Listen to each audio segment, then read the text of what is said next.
one of the things you can be virtually certain of in life is that you don't get something you don't aim at. And one of the things that's interesting about that is often people will keep their goals fuzzy.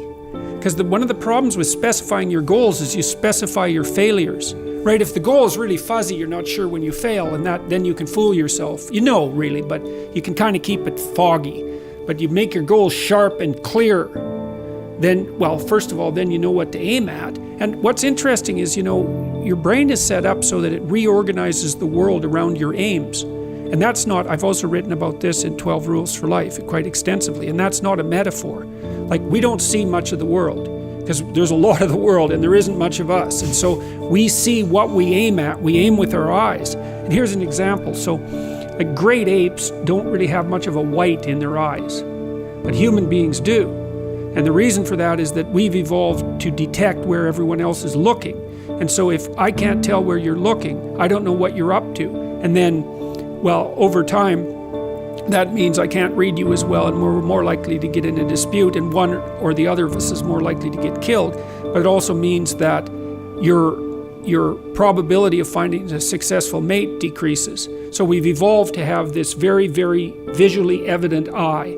And so when we're looking at each other, we're always looking at our eyes, because then we can tell where someone is pointed, and then we can tell what they're up to.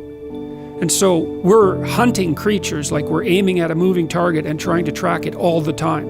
And so you have to specify your aim, and the Future Authoring Program helps people specify their aim. And it's more than one aim. It's like you have a highest aim, which you might say is to be a good person. And then I would say, well, there's a more elaborated aim than that. It's like you want to be able to constrain malevolence and work to decrease suffering. It's something like that. That's the highest aim. And then you have to decompose that into the things you do each day, so that there's a definite connection between all the micro actions and the macro aim, and then that gives dignity to what you're doing. So if you're at home with your kids, well, what are you trying to do? Well, you're trying to raise them to be the kind of moral agents that will work to constrain the evil in the world and to reduce suffering. And so that's what you're doing when you're changing a diaper, if you're doing it carefully and with some respect and some love. Like, it's a major league deal to be doing that. And God only knows who your kid's going to be. He could be the kid that shoots up Columbine, or it could be Stalin. That wouldn't be so good. Or he could be someone, or she could be someone who is a positive benefit to the world, and so every child is a whole new realm of possibilities. And so there's dignity in that if you understand that. So the Future Authoring Program anyways helps people lay out a plan. And I always suggest to people that they do it badly, because you're not going to do it perfectly. And if you get perfectionistic, it's going to stop you. When you first start to plan, you're probably only going to be about 20% right. But the difference between 0 and 20% is immense. And we found with our research that even people who only spend an hour on it benefit substantially in their ability to stick to what their next plan is. You need to have a plan. And you got to kind of hold the plan loosely, so because you're going to make mistakes formulating it. But the way it works basically is you aim at something in the future. And so then you start moving forward. And as you move forward, you accrue more experience and more information. Sometimes that's through failure. It doesn't matter, but you're not staying in the same place. So you're actually growing, even if you're doing badly, if you learn from those mistakes. And so then you move towards the goal, and your perspective shifts. And then you might have to modify the goal a bit, because now you're a little smarter. You think, well, that other goal wasn't helpful. It's like, yes, it was, because it moved you an inch farther ahead. And so, you kind of approach the final goal in a zigzag manner, and the zigs and the zags get less extreme as you get closer to the final goal. But you have to do a lot of zigzagging to begin with, so you got to give yourself that space for error. Because you might say, well, I don't know what to do with my life, so maybe I should just stay here and figure it out. It's like, no, if you stay there, then all you know is what you know while you're there, and you don't know enough because you can't make a plan. So make a bad plan, even if it's actually a plan that works out so that it's opposite of what you want. If you move towards that plan, you're going to know more clearly that it's opposite of what you want. And as soon as you know that it's opposite, I should be going in the other direction. So, like, that's not that's not a retreat, that's an advance. And the thing is, we're active creatures and we're always navigating through territory, right? We can't be sitting in one place and waiting. Well, you can't, because you get old. So even if you're sitting in one place, the place is changing on you. Make your damn plan, implement it for 4 months or 6 months, and then go back and see what needs to be updated, and you'll find that you've done a lot of what you said you would, and so then it'll need to be reformulated. So, and that's also very self-affirming, I suppose is the right. It helps you understand that there's more to you than you think, which is actually the case. There is more to people than they think. That's one thing that's interesting about human beings. What you want to do is, you can do this for yourself. You think, okay, here's something I'm afraid of doing. Okay, and so I won't do it because I'm actually afraid of it. So, okay, fine, decompose it. Like, let's say you're afraid to go on a subway, you have agoraphobia. It's like, okay, go online and look at a bunch of pictures of a subway. Can you do that?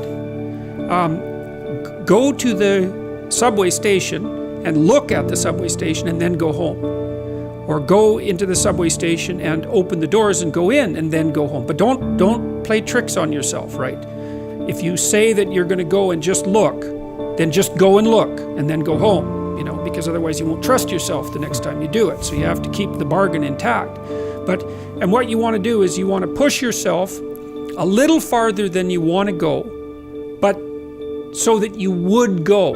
That's all you have to do. I've told people to learn to use a schedule. And people often hate schedules because they act as their own tyrants, right? They say, well, you have to do this unpleasant thing, and then here's another unpleasant thing you have to do, and then you have to do this unpleasant thing. And you do that for about 3 days, and you think, to hell with this, I'm not doing that, and you fall off the wagon. That isn't what you're supposed to do with a schedule. You're supposed to use it to design the days that you would like to have if you were taking care of yourself. And so some of that is, you wake up in the morning and you think, here's 5 things I have to do that if I don't do, my life will be worse. It's like paying bills, for example, or taking out the garbage. It's like you have to do those because otherwise things degenerate. So you got to put some of those in the schedule because otherwise tomorrow is worse than today, and that's a bad trajectory. But you also want to build in things, you've got to act in some sense like you're dealing with a relatively recalcitrant 9-year-old. It's like, well, here's some things you have to do, but here's some things that if you do, you could reward yourself with. And if you get the balance there between obligation and reward right, then you'll find that you're motivated to do the things. And that's what you want to do. You want to do that so it's sustainable across days and weeks and months. And so you got to treat yourself like a good boss would treat a valued employee, and not like a tyrant would treat a slave, because the slave will rebel. And people say, well, I don't follow through on my plans. It's like, well, they're probably not very well formulated, and maybe you're doing them because of an external moral obligation or something. They're not really your plans, right? And B, you're acting like a tyrant and a slave, and that's a bad relationship to have with yourself. This is also one of the useful features of having a tragic view of life, let's say, because most of the time, often, you're screwed either way. But you get to pick which one. And that's a big deal. It's like there's risks on both paths, and they're major risks. And that's actually freeing because there's trouble both ways. So that frees you up, because if you think, well, this is the safe path and this is the dangerous path, well, then you're not going to take the dangerous path. But if you think, well, I've got danger A or danger B, and this is where I would rather bet my future, well, that's way better. Way better.